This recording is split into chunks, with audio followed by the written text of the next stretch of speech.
আজকে আমি লাল শাক ভাজা করেছি, সেটাই তোমাদের সাথে শেয়ার করব।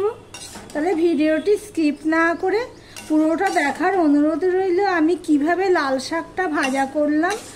এই লাল শাক যদি এইভাবে করে থাকো তাহলে বারে বারে করবে, এতটাই ভালো লাগে। প্রথম পাতে গরম ভাতে পুরো জমে যাবে। তাহলে চলো রেসিপিতে যাওয়া যাক।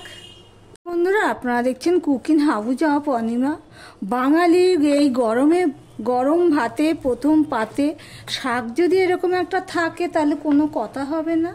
তার জন্য দেখো আমি এখানে লাল শাক নিয়ে নিয়েছি এক আটি। এবার এই লাল শাকগুলোকে আমি কেটে নেব। আমি তোমাদেরকে দুটো দেখাচ্ছি, সবগুলো তো বেছে নেওয়া সম্ভব না, তাই জন্য আমি দুটো তোমাদেরকে দেখাচ্ছি। এইভাবে নরম অংশটুকু আমি নিয়ে নেব, যতটুকু নরম আছে ততটুকু অংশ আমি নিয়ে নিচ্ছি। দেখো বন্ধুরা, আগাগুলো নিয়ে নিলাম।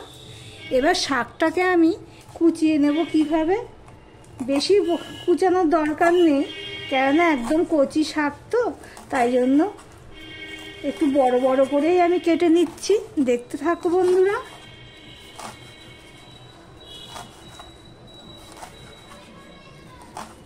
এইভাবে যদি একবার শাক রান্না করো তো বারে বারে রান্না করবে, এতটাই স্বাদ হয়। দেখো বন্ধুরা, ঠিক এইভাবে আমি শাকগুলোকে সমস্ত কিছু কেটে নিয়ে ফিরে আসব।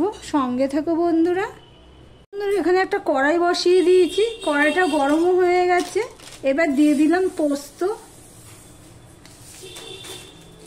পোস্তটা দিয়ে আমি একটুখানি ভেজে নেব। পোস্তটা ভাজবো যতক্ষণ না পোস্ত ভাজার গন্ধ বেরোচ্ছে ততক্ষণই ভেজে নেব, কিন্তু লো হিটে কিন্তু ভাজতে হবে, না হলে পোস্তটা পুড়ে যেতে পারে। আর খুব ঘন ঘন নাড়তে হবে, দেখতেই পাচ্ছ বন্ধুরা।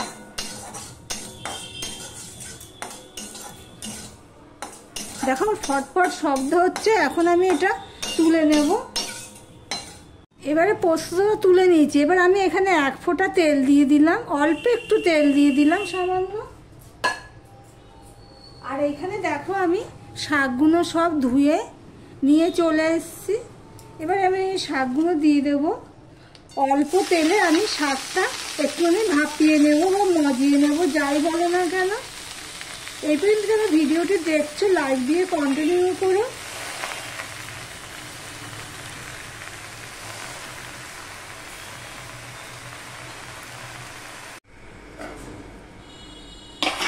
দেখো বন্ধুরা, শাকটা ভাপানো হয়ে গেছে, মজানো হয়ে গেছে। আমি মাঝে এসে একবার উপর নিচ করে দিয়েছিলাম। এবার আমি গ্যাসটা অফ করে দিলাম। দেখো শাকটা ভাপিয়ে নিয়ে আমি কড়াইটা পরিষ্কার করে নিয়েছি।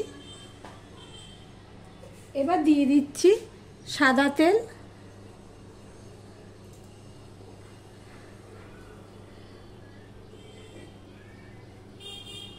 দেখো অনেকটাই সাদা তেল দিলাম।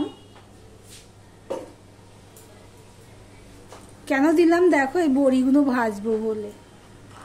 তোমাদের কাছে হাতের কাছে যদি ছোট বড়ি থাকে তো ছোট বড়ি দেবে। আমার বড়ির সাইজ একটু বড়, হাতের কাছে ছোট বড়ি নেই, তাই বড় বড়ি দিয়ে দিলাম।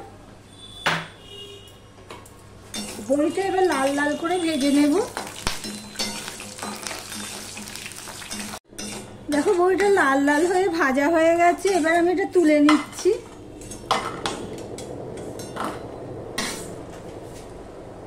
এখানে আমি কিছুটা বাদাম নিয়ে নিয়েছি। বাদামগুলো কিন্তু ভাজা বাদাম, কাঠখোলায় ভাজা, তো আমি একটু তেলে দিয়ে নেব। তোমাদের কাছে যদি কাঁচা বাদাম থাকে তো কাঁচা বাদামটা ভেজে নেবে।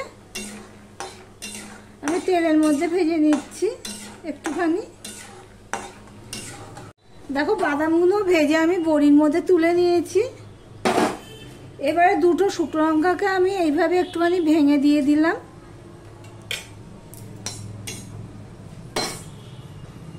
দিয়ে দিলাম 1/2 চামচের মতন কালো জিরে। আমার ভিডিওটি যদি ভালো লেগে থাকে প্লিজ লাইক কমেন্ট শেয়ার করে দিও। আর যারা নতুন বন্ধু ভিডিওটি দেখছো এখনো পর্যন্ত সাবস্ক্রাইব করোনি, তাদেরকে বলবো সাবস্ক্রাইব করে পাশে থাকার জন্য। দেখো বন্ধুরা, কালো জিরে আর লঙ্কাটা ফোড়নে হয়ে গেছে।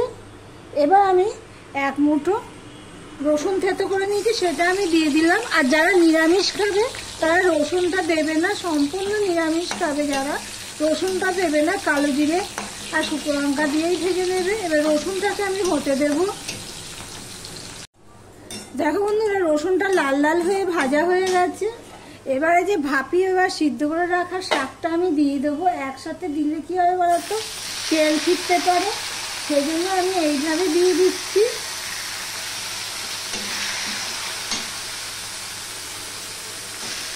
এখানে কিন্তু আমি নুন হলুদ কিছুই দিইনি।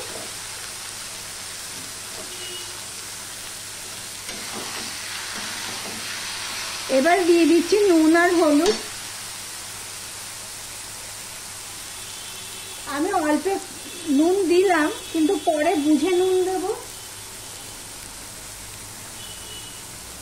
দিয়ে দিচ্ছি হলুদ। শাকে কিন্তু বেশি নুন হলে ভালো লাগে না, সেই জন্যই আমি পরে বুঝে নুন দেবো, কেননা তা আরও একটু কমে যাবে। দেখো বন্ধুরা, নুন দেওয়ার পরে দেখেছো আরো কত কমে গেছে। এই পর্যন্ত ভিডিওটি দেখছো অথচ লাইক দিতে ভুলে গেছো, চট করে একটা লাইক দিয়ে কন্টিনিউ করো। এখানে আমার বড়িগুলোর সাইজগুলো বড়, তাই জন্য আমি ভেঙে দিচ্ছি। বড়ির সাইজ যদি ভাজা বড়িগুলো হতো না, তাহলে আর ভেঙে দিতে হতো না। সব বড়িগুলোকে আমি ভেঙে দিলাম। বড়িগুলো ভেঙে দিয়ে আমি মিশিয়ে দিলাম, দেখতেই পাচ্ছ। এবার যে ভেজে রাখা বাদামগুলো আছে সেটাও আমি দিয়ে দিলাম, দিয়ে মিশিয়ে নিলাম।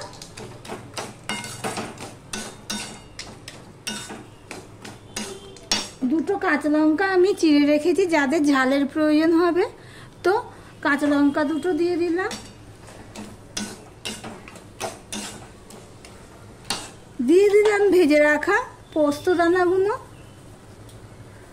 অল্প অল্প করে দেব আর এইভাবে মিশিয়ে নেব।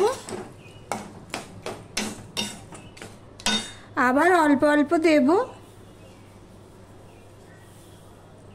আর এইভাবে মিশিয়ে নেব, দেখতেই পাচ্ছ। তাহলে আমার শাক ভাজা রেসিপিটি তোমাদের কাছে কেমন লাগলো কমেন্ট করে জানিও বন্ধুরা। গ্যাসের ফ্লেমটা কিন্তু আমি অফ করে দিলাম। এই দিয়েই পুরো ভাতটা খাওয়া হয়ে যাবে। প্রথম পাতে গরম ভাতে দারুণ লাগবে, পুরো জমে যাবে। আমি অফ ক্যামেরাতে একটুখানি নুন দিয়ে দিচ্ছি টেস্ট অনুযায়ী। তাহলে ভিডিওটি আজকের মতন এখানেই শেষ করলাম। আবার অন্য কোনো রেসিপি নিয়ে চলে আসবো, সঙ্গে থেকো বন্ধুরা।